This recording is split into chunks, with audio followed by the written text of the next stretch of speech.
Alors, ce sont deux sentiments porteurs d'une hostilité vis-à-vis des Juifs, mais très différentes. L'antijudaïsme catholique ou chrétien, parce que les protestants aussi vont vont aussi apporter leur contribution à l'antijudaïsme, même si des nuances existeront. Cela dit, l'antijudaïsme chrétien, il a comme matrice la religion. L'antisémitisme peut être considéré comme une sécularisation de l'antijudaïsme. En fait, l'idée fondamentale est, parce que certains penseurs considèrent que l'antisémitisme n'a rien à voir avec l'antijudaïsme. Je considère que c'est absolument faux. Il y a un continuum en réalité entre ces deux sentiments-là, ou ces deux comportements d'hostilité vis-à-vis des Juifs. Et pour illustrer mon propos avec un argument scientifique, je vais parler du chimiste français Lavoisier, qui au début sous la Révolution fait une grande découverte en faisant l'expérience avec la matière, et il se rend compte que rien ne se crée, rien ne se perd, tout se transforme. La masse ne disparaît pas. Pendant un morceau de glace, ils font, l'eau liquide pèsera la même masse que le glaçant. C'est exactement la même chose avec les préjugés. Rien ne se perd, rien ne se crée, tout se transforme. Les préjugés anti-juifs seront, lorsque la religion dominera le monde chrétien, essentiellement de type anti-judaïque, donc d'essence religieuse, mais au fur et à mesure que l'on avance dans le temps, que les prémices de la sécularisation avanceront, se planteront, que la révolution naturaliste à l'époque de Buffon, Darwin, Lamarck, etc., se déploiera, on va passer d'une ère théocentrée à une ère anthropocentrée, où l'homme est la mesure de toute chose. Les préjugés anti-juifs vont s'adapter. En témoigne, par exemple, dès le XIIIe siècle, dans un texte anglais, une ordonnance anglaise, à la marge de ce texte, une première caricature du juif avec un nez crochu. Nous sommes au XIIIe siècle. Dans la pièce de théâtre Shakespeare, un personnage, Shylock, usurier, avare, cruel, totalement immoral, est incarné par un juif. Alors, il ne s'agit plus d'antijudaïsme religieux. On est sur autre chose, on est dans une essentialisation des Juifs. Après la Reconquista, 1492, on a une loi qui est celle de la pureté du sang, qui interdit à tout chrétien, tout chrétien doit justifier que sous 5 générations derrière lui, il n'y a pas d'ascendance juive. Donc là, il n'est plus question d'antijudaïsme, mais de quelque chose d'autre qui est en train de prendre forme petit à petit au gré des évolutions de la société européenne qui se sécularise lentement, le matérialisme, l'athéisme, etc.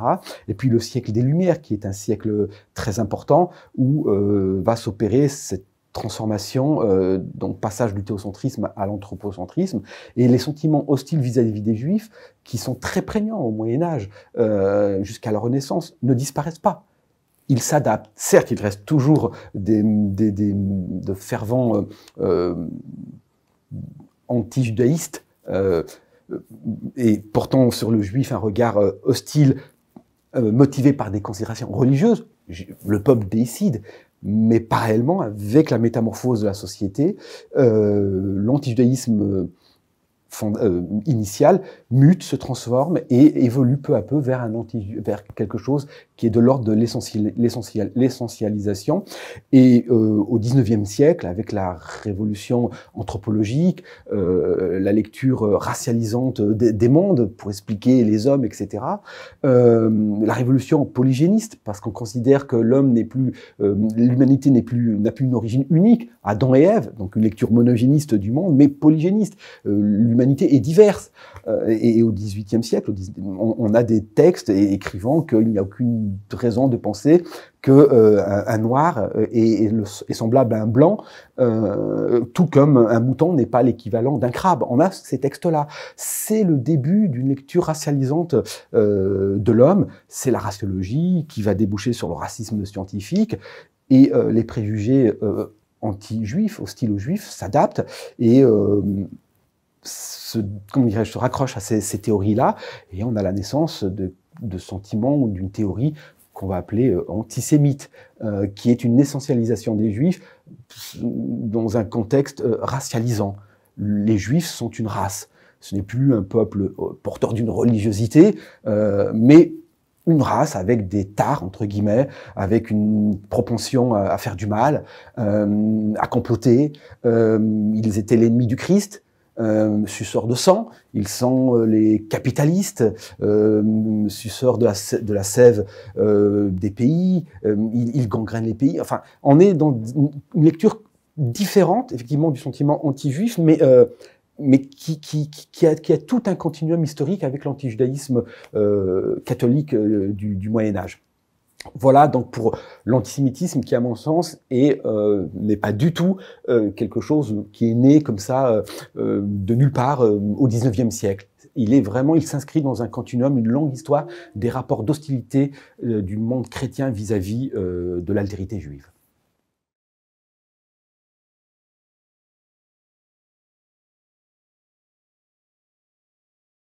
Oui, tout à fait. Donc, comme nous l'avons dit, l'antisémitisme, tel qu'on le pense aujourd'hui, apparaît, fait souche en Europe, de façon évidente, c'est pas discutable.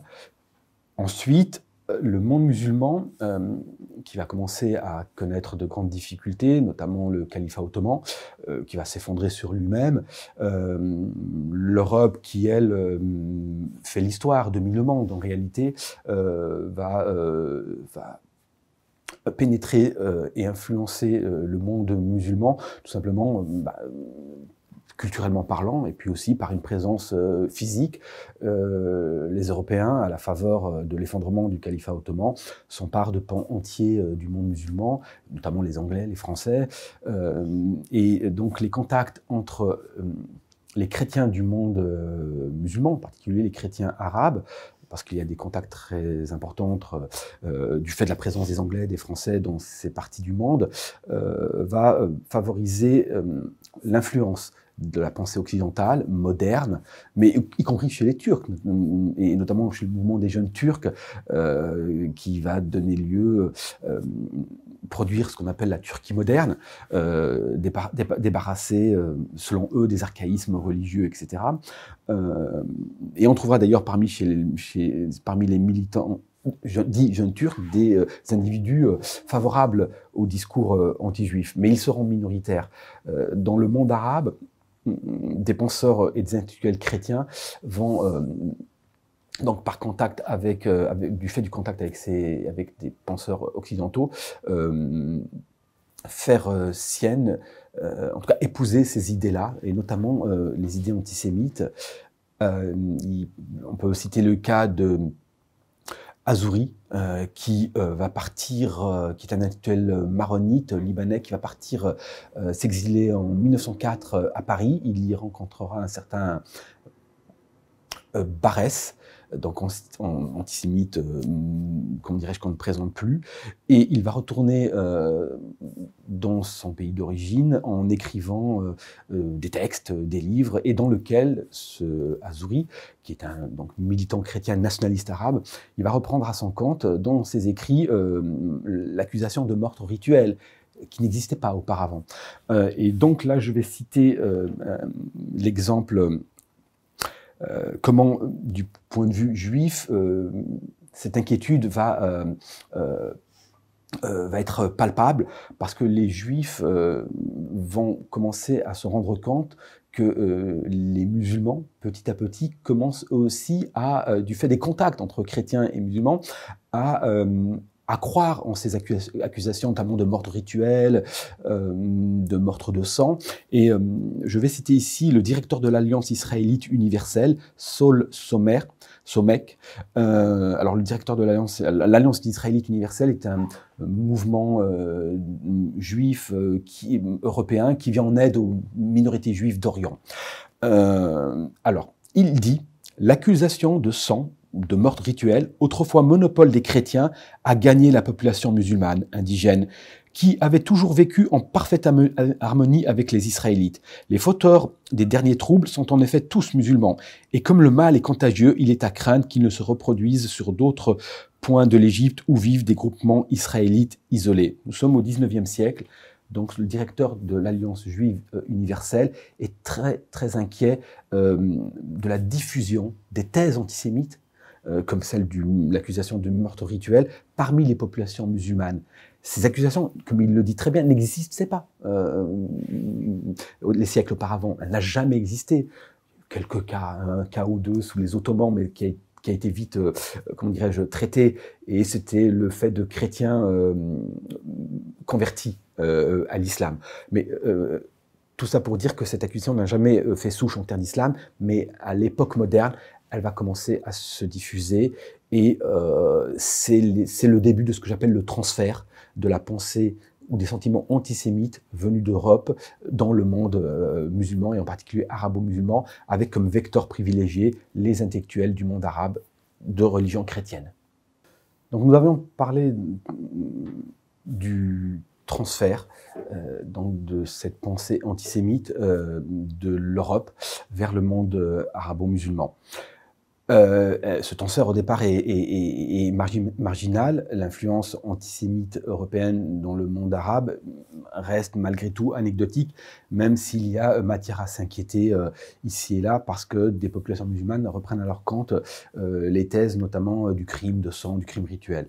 Mais dans le contexte international, avec la création de l'État d'Israël, la montée donc des nationalismes, tant arabes que juifs, entre guillemets, les positions vont se radicaliser de part et d'autre.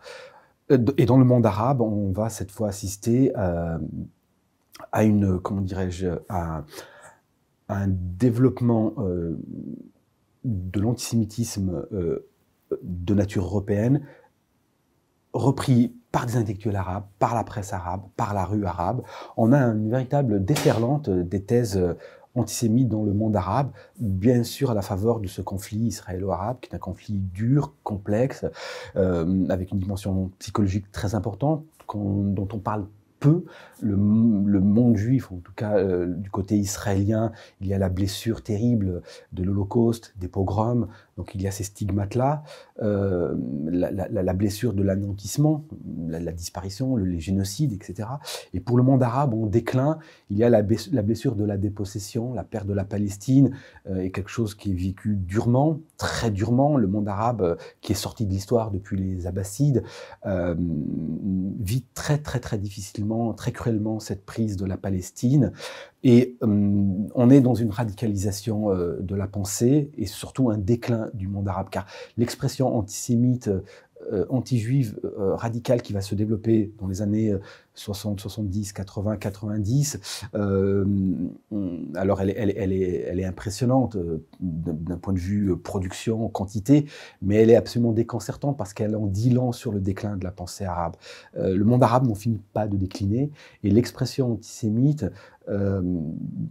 et la caractérise ce déclin. On a effectivement, il suffit de prendre la littérature, les journaux, des journaux égyptiens dans les années 80, 90, mais c'est vrai pour les journaux syriens, saoudiens, etc., où on reprend cette fois les thèses les plus absurdes, celles notamment du crime rituel, du crime de sang, qui n'ont pourtant jamais existé dans le monde musulman, qui ne sont pas des éléments propres à la culture arabo-musulmane et qui sont repris bêtement dans une posture complotiste. On va jusqu'à penser, considérer des choses qu'on peut lire, que j'ai lues, que les soldats israéliens kidnappent des enfants palestiniens pour les livrer à des rabbins qui ensuite vont les égorger, récupérer leur sang et préparer le fameux pain azim pour la Pessa. Donc on a tous ces délires, l'empoisonnement des puits. C'est des thèses qui reviennent dans le monde arabe. Donc le monde arabe n'en finit pas de décliner. Donc effectivement, cet antisémitisme-là qui signe le déclin de la pensée arabe va malgré tout s'adapter aussi au contexte culturel arabo-musulman, notamment par son islamisation par les islamistes, parce qu'effectivement l'expression antisémite dans le monde arabe, elle est plutôt hybride. On a un antisémitisme propagé, pour faire simple, par les nationalistes arabes, qui lui ressemble peu ou prou à l'antisémitisme européen classique, et du côté des religieux, des conservateurs religieux ou des islamistes, on a un antisémitisme agrémenté d'éléments d'antijudaïsme islamique, ceux développés par Ibn Taymiyyah, et on a quelque chose d'hybride, qui est voilà, ce que j'appelle un antisémitisme hybride, mais ces approches-là de l'altérité juive sont absolument dramatiques parce qu'elles empêchent tout rapprochement. Et même si le contexte est difficile, nous sommes dans un contexte effectivement de tensions exacerbées entre Israël et les pays arabes, mais n'en pas moins que le monde arabe, dans sa culture, dans son histoire, n'a jamais été antisémite. Et donc on peut absolument regretter cette réalité-là aujourd'hui contemporaine, parce que cet antisémitisme-là a été diffusé de façon extrêmement massive, tantôt par les islamistes, tantôt par les écrits, la presse, etc., par les médias, les journaux télévisés, et il en résulte effectivement une diffusion de cette pensée hostile aux juifs, qui est pourtant étrangère à la culture musulmane.